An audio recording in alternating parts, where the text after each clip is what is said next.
Gracias por acompañarnos. Que la paz y el gozo del Señor esté con todos nosotros esta noche. Esta noche vamos a continuar con nuestro estudio. A ver, permítame un momentito. Ok. Vamos a continuar con nuestro estudio. En esta noche el estudio se titula El retorno del exilio. Vamos a ver cómo el pueblo de Israel, lo que ellos hacen cuando regresan después que fueron expulsados, como digo yo. Como mi español no es muy bueno, permítanme leerles un poquito la historia de lo que se trata, ¿ok? Hay tres eventos principales en la historia de Israel: el éxodo, el exilio y el regreso. En el éxodo, Dios tomó una variedad tripulación de esclavos hebreos y los transformó en un... Como estaba yo diciendo, después de generaciones de idolatría, eso condujo que el juicio de Dios estuviera contra ellos. Y él permitió que el ejército asirio destruyeran el reino del norte. Okay, am I back on here? Okay, take this one. Hold on, take this. Okay. Oh my goodness.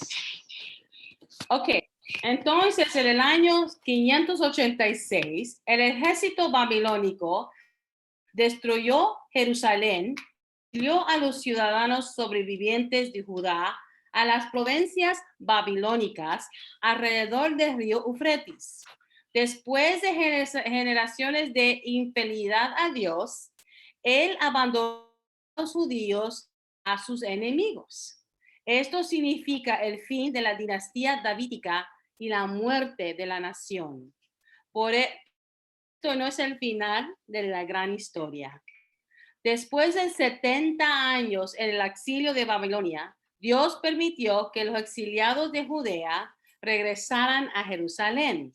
Dios no permitiría que los convenios que hizo con Abraham, Moisés y David fracasaran. La perdurable misericordia de Dios se demuestra en la resurrección de la nación. Esa es la historia del pueblo que perdió una bendición tan grande que Dios les había dado en la tierra prometida, simplemente porque el corazón de ellos se volvió a otras cosas. Lo pagaron caro. Y ahí es donde vemos que ellos se fueron, pero Dios en su gran misericordia usa a una persona que ni es creyente, el rey, para regresar a su pueblo al lugar donde tenía que ir. Entonces ellos llegan y el templo es construido. Cuando los babilónicos destruyeron Jerusalén, ellos destruyeron el templo, se robaron todas las cosas preciosas que significaba algo para ellos. Aquí es donde yo los invito a que abren sus Biblias en Esdras, capítulo 1, versículos 1 a 5. Aquí vamos a ver lo que Dios empezó a hacer y lo que la gente empezó a hacer. Esdras, capítulo 1, versículos 1 a 5. Lea así. Así ha dicho Sirio, rey de Persia: Jehová, el Dios de los cielos, me ha dado todos los reinos de la tierra y me ha mandado que le edifique casa en Jerusalén, que está en Judá. Entonces se levantaron los jefes de las casas paternas de Judá y de Benjamín, y los sacerdotes y levitas, todos aquellos cuyo espíritu despertó Dios, para subir a edificar de Jehová, la casa de Jehová, la cual está en Jerusalén. Cuando yo empecé a leer esta historia, me puse a ver el rey de Persia. Él está hablando que Dios lo usó a él para edificar. Y eso me dio mucha gracia, mucha risa, porque dije yo, de verdad que Dios usa a quien él quiere. Porque el rey sirio de Persia, no era un creyente, él no amaba a Dios. A él no le importaba mucho si el reino de Dios, el templo de Dios se reconstruyera. A él le importaba que él fuera popular. Y en ese tiempo él sabía que había muchos judíos, muchas personas con un interés tremenda. Y yo creo que él se aprovechó, así como los políticos hoy en día. Cuando quieren tu voto, te dicen lo que tú quieres escuchar. Te prometen el mundo entero. Pero ya cuando tienen tu voto o ya cuando ganan la oficina, siempre pasa así, ¿verdad? Los taxes lo alzan, se olvidan que uno existe y ellos siguen con su agenda. El rey Sirio, él fue ungido por Dios. Realmente Dios lo usó a él para poder dar al pueblo de Jerusalén, su pueblo, el material que ellos necesitaban. Y me gustó aquí que dice, a Sirio no le preocupaba que Jehová fuera jurado, sino que las personas que adoraban a Jehová fueron pacificadas. La ironía es que incluso cuando Sirio intentaba usar el nombre de Jehová para fines políticos, Jehová estaba ejerciendo el poder de su reino divino para manipular a Ciro. Ciro no solo permitió que los regresaran a Jerusalén, sino que financió el esfuerzo y devolvió los tesoros al templo. Una vez más, como dije, Dios usa a quien Él quiere. La palabra de Dios dice que las riquezas de los injustos será usada y aprovechada por los justos, por los hijos de Dios. Y así ha sido siempre. Hay una cosa que yo quiero que uno sepa. También quitó a los ancianos y sacerdotes de Judá, Benjamín. Después de décadas en la provincia a lo largo del río Eufrates, muchos judíos habían hecho Babilonia su hogar. Aquí está la cosa. Cuando mucha gente se mueve a otro país, se acostumbra a vivir en ese país. Por ejemplo, yo no sé cuántos de ustedes han venido de su país a Estados Unidos, pero yo sé que hay mucha gente que me ha dicho que ellos nunca dejarían de vivir en Estados Unidos, que se han acostumbrado, les gusta el sistema médico, les gusta la ayuda pública que el gobierno da. Hay muchos beneficios de vivir en Estados Unidos. Entonces, te imaginas, si tú estás bien ubicado aquí y Dios te dice, es tiempo que te regreses a tu país, mucha gente no regresaría. Y así pasó con muchos de los judíos. Ellos se acostumbraron a vivir donde estaban y no querían dejar sus hogares, no querían dejar su vida. Pero qué lindo es Dios, porque siempre tiene un remanente de personas. Esas personas que son fieles como del lugar. Y eso me hace acordarnos de nosotros cuando nosotros pasamos lo que pasamos en esta iglesia y nos sacaron. Y nosotros nos mantuvimos juntos, creyéndole a Dios. Pero es interesante que cuando regresamos, el remanente quedó. Hay mucha gente que se unió, pero no todos se quedaron. Pero siempre hay un remanente que está ahí. Y así vemos en esta misma manera. Vemos aquí que Ezequiel profetizó que un remanente de exiliados recibirá un corazón y un espíritu nuevo para que sean fieles al pacto de Dios. Cuando Dios comenzó a agitar los corazones de las personas, comenzaron a recordar sus promesas.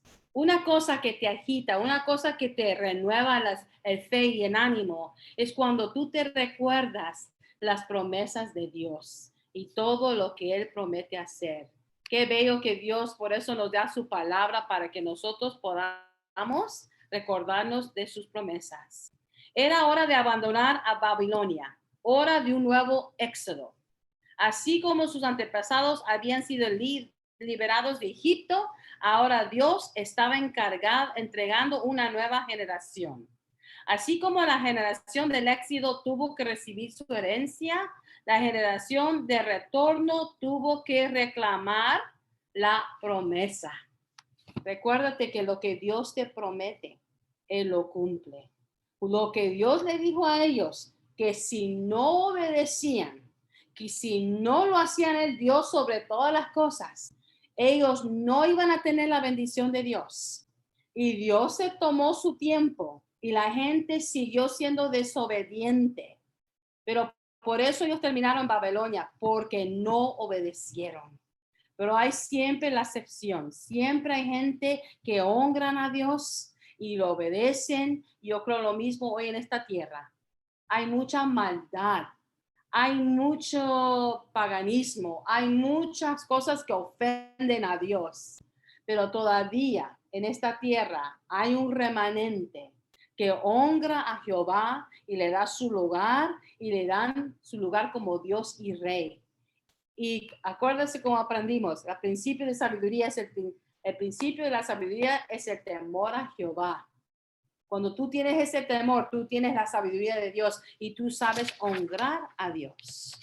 Pues aquí sigue la historia que empezaron a hacer cimiento, hicieron un fundamento. Vemos en Esdras capítulo 3, versículos 8 a 13, que ellos empezaron a darle gracias a Dios porque se pusieron las pilas, se pusieron a hacer el fundamento. Y cuando vieron el fundamento, dicen que muchos gritaron de alegría, pero que otros lloraban amargamente. Y se dice que los que lloraban porque se acordaban del pasado. Se acordaban algunos quizás que el templo era bellísimo, antes era algo de gran esplendor, o puede ser que se acordaron el día que fueron destruidos las murallas y las paredes y todo el templo. ¿Te imaginas? Eran jóvenes cuando esto pasó y se recuerdan del desastre, cómo la gente murió y cómo perdieron y eso tiene que ser muy traumático. Por eso algunos gritaron de alegría, ya se hizo, se va a hacer. Y otros lloraron porque se acordaron del pasado. Qué interesante que dice la palabra de Dios que cuando la gente gritaba y lloraba tan alto no se podía distinguir de la, pero de todas maneras a Dios se le fue dado las gracias. Ahora, leyendo la historia de la tierra prometida y cómo colocaron el cimiento para el segundo y todo. Y dice aquí que mientras la gente adoraba, algunos gritaban de alegría, ¿verdad? Lo acabo de decir. Esta gran historia incluye un éxodo, exilio y retorno, salvación y juicio, destrucción y reconstrucción. La adoración se recuerda fielmente en la gran historia, se expresa gritos de alegrías y fuertes lamentos. Y después seguimos con la otra parte. Lo que me causó mucho interés y lo que en esta noche es que empezaron a hacer el templo. Pero cuando vas leyendo, te das cuenta que pasan 15 años. 15 años y no terminaron el templo. Yo no sé ustedes si han tenido alguna vez una construcción en su casa, pero yo sé que cuando comienzan una construcción, uno anhela que se termine rápido.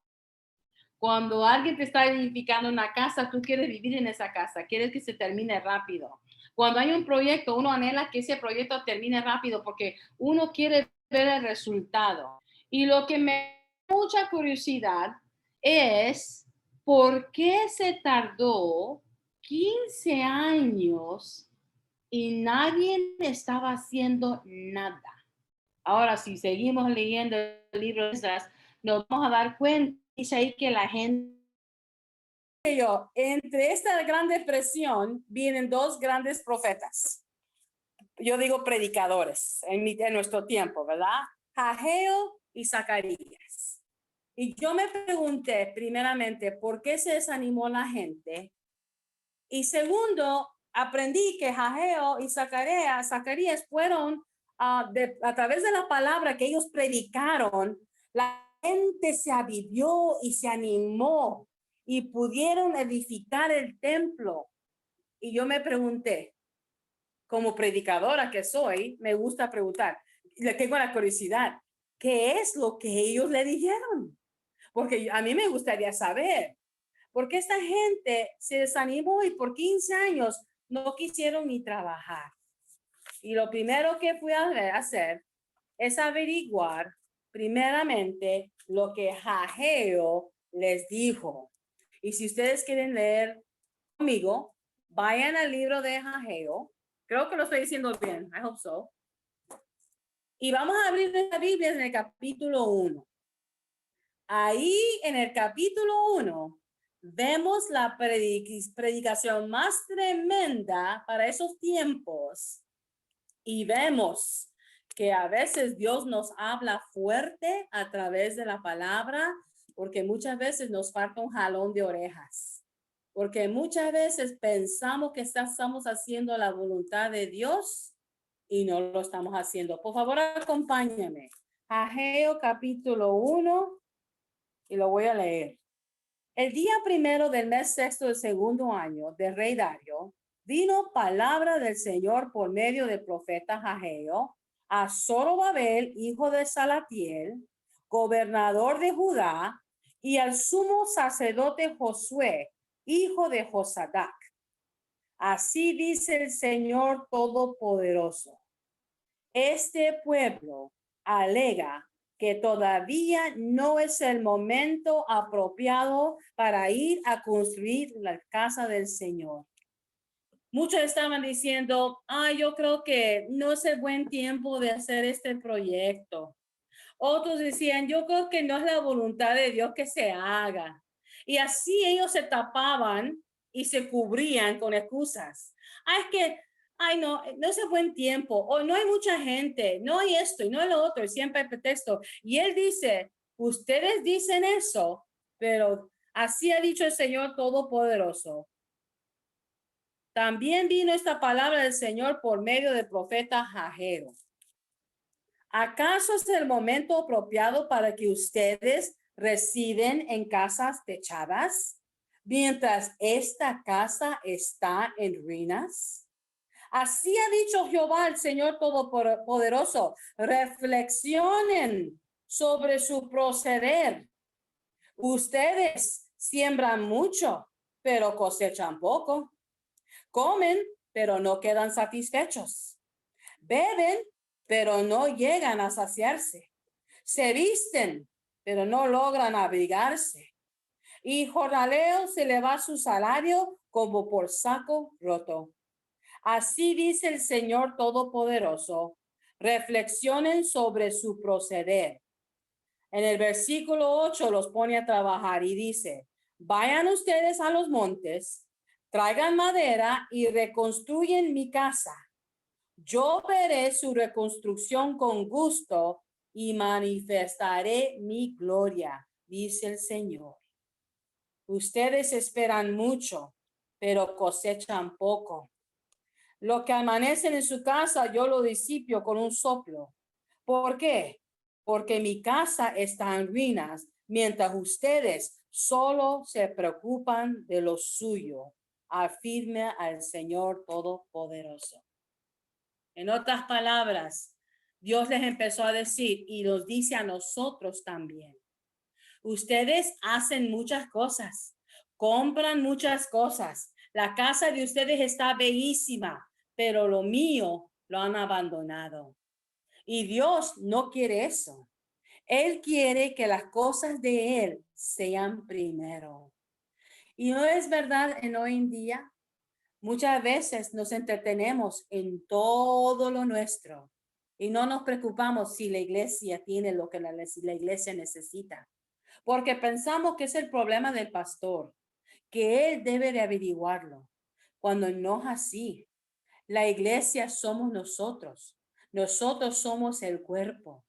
Y así como a las mujeres nos gusta usar collares y a los caballeros les gustan usar los gym shoes bien buenos y la ropa bien linda, pues así también debemos de preocuparnos de la iglesia y la casa de Dios. ¿Ves? Él les decía, ustedes quieren prosperar, ustedes quieren tenerlo todo en su casa, pero no han superado. ¿Y sabes por qué no se han superado? Porque mi bendición no está con ustedes.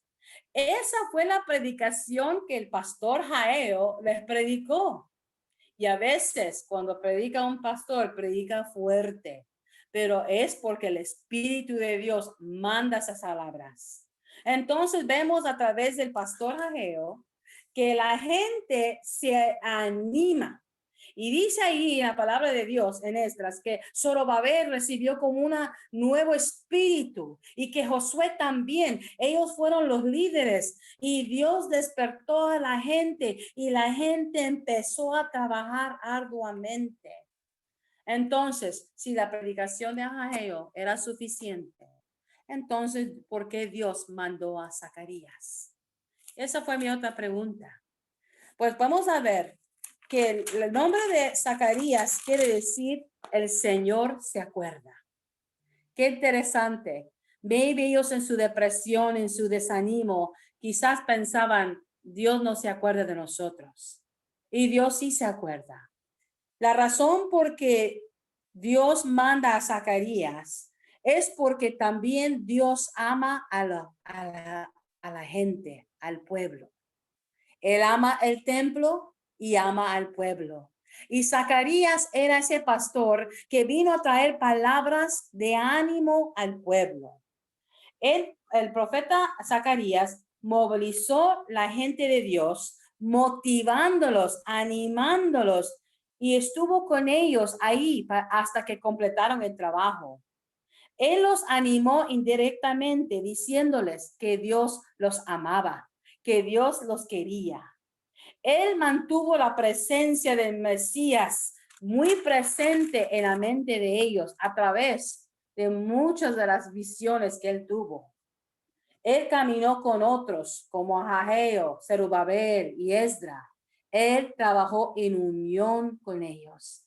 Él no era separado.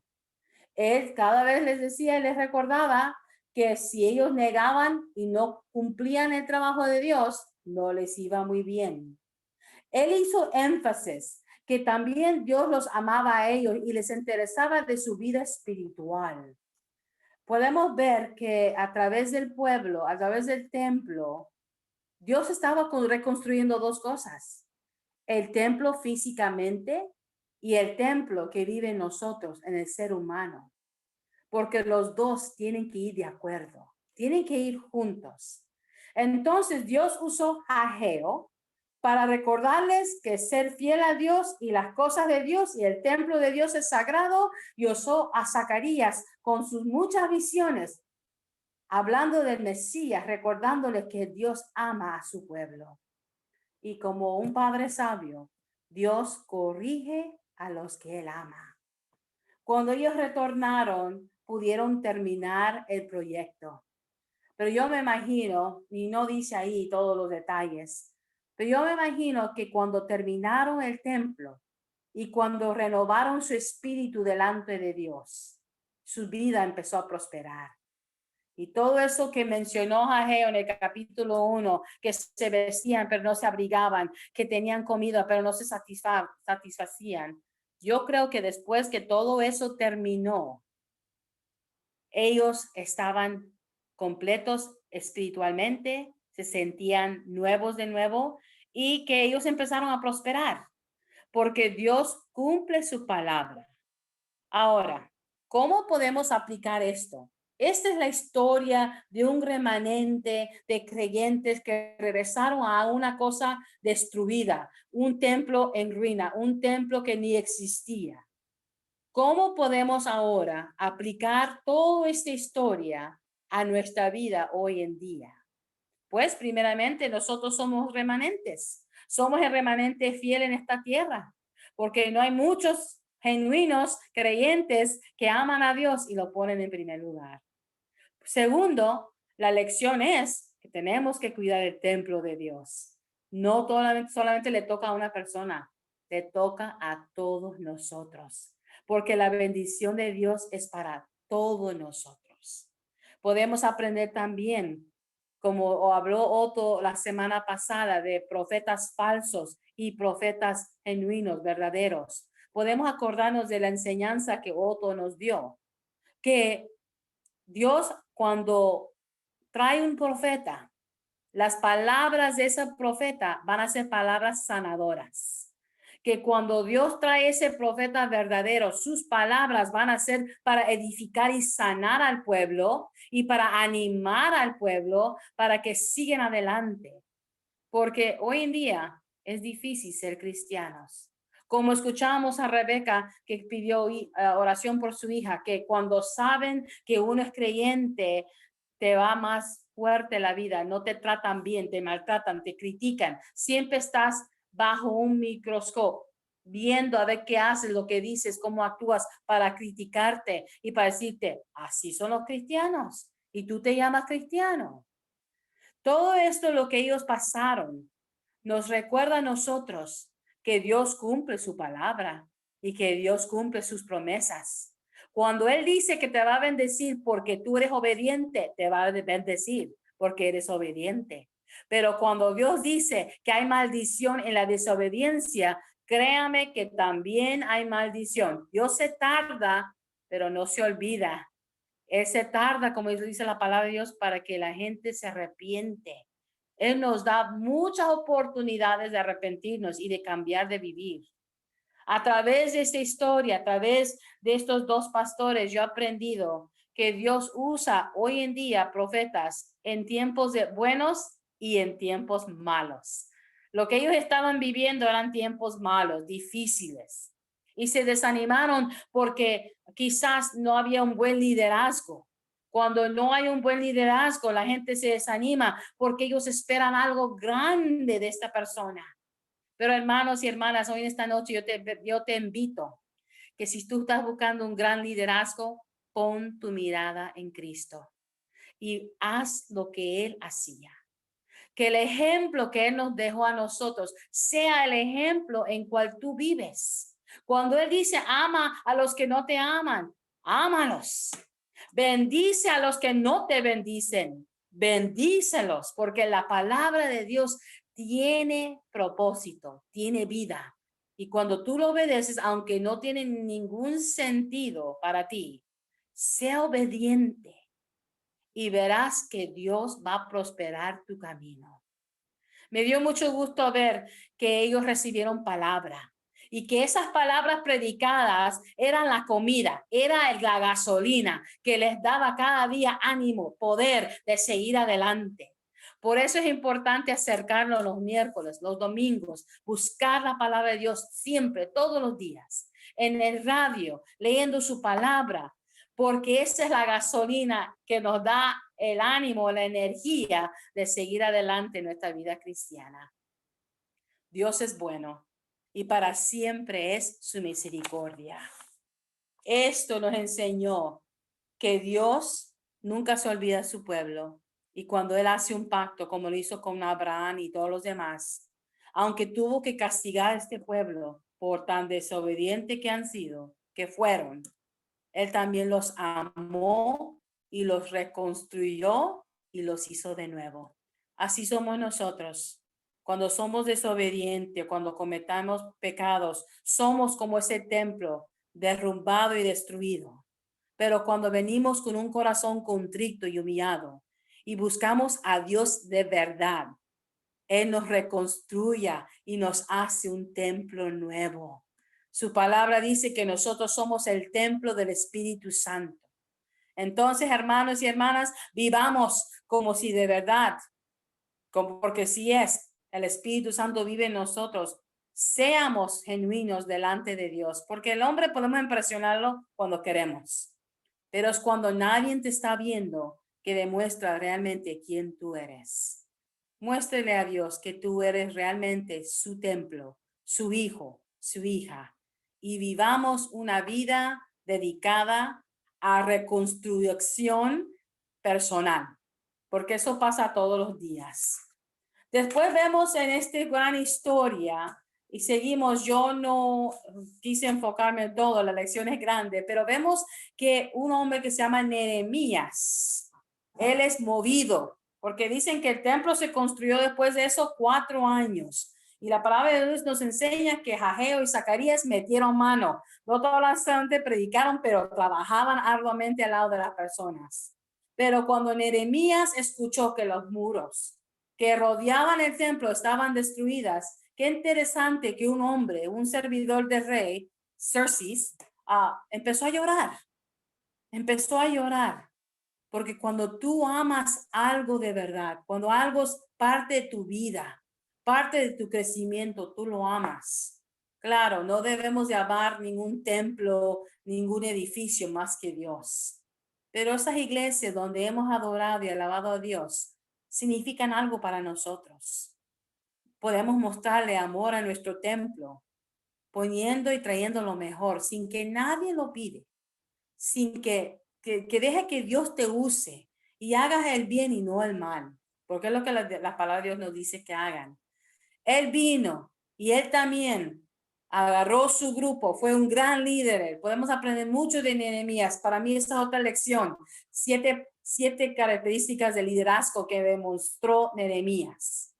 Pero él realmente tomó el dolor. Nadie se lo pidió, él sintió eso y fue delante del rey y mira cómo Dios usa a quien él quiere, porque le provieron todo para determinar el trabajo y supo discernir y supo desempeñar las personas y decirle tú vas a hacer esto y lo otro. Y claro, siempre va a haber oposición. En tu vida cristiana, cuando tú le sirves al Señor, siempre va a haber oposición, porque el enemigo nunca te va a decir, pásale, hazlo sin ningún obstáculo, sin un pleito. No, ellos también tuvieron sus detalles, tuvieron sus batallas, tuvieron sus luchas, pero sobre todo fueron vencedores porque todo lo podemos en Cristo que nos fortalece. Él es nuestro vencedor y Él nos dará la victoria. Acuérdense, no se desanimen, que Dios está con ustedes, está conmigo, está contigo, están con nosotros. Dios está con nosotros. Y yo, como dice su palabra, y si Dios está contigo, ¿quién contra ti? Hermanos, esto es breve la clase, mi teléfono creo parece que se va a morir otra vez uno, entonces quiero wrap it up, quiero terminar, pastor, perdóname, estoy teniendo technical difficulties hoy, pero soy más que vencedora. Hermanos, termino la palabra diciéndoles, pongan las cosas de Dios primero y todo lo demás, cuando tú eres fiel con tus diezmos, fiel con tu ofrenda, fiel con tu tiempo, fiel con tu talento, a Dios tú honras y Dios honra a los que a Él lo honran. Seamos fieles en las cosas de Dios y aprendamos del pueblo. Seamos un remanente fiel para cuando Dios regrese por su iglesia, nosotros seamos los primeros que Dios piensa en nosotros y dirá, ahí hay, en Ciudad Viva, ahí hay un remanente fiel que siempre se han acordado de mí, siempre me han honrado con su talento, su dinero y su tiempo. Hermanos, Dios me los bendiga. Voy a tratar de conectarme otra vez porque parece que esto me está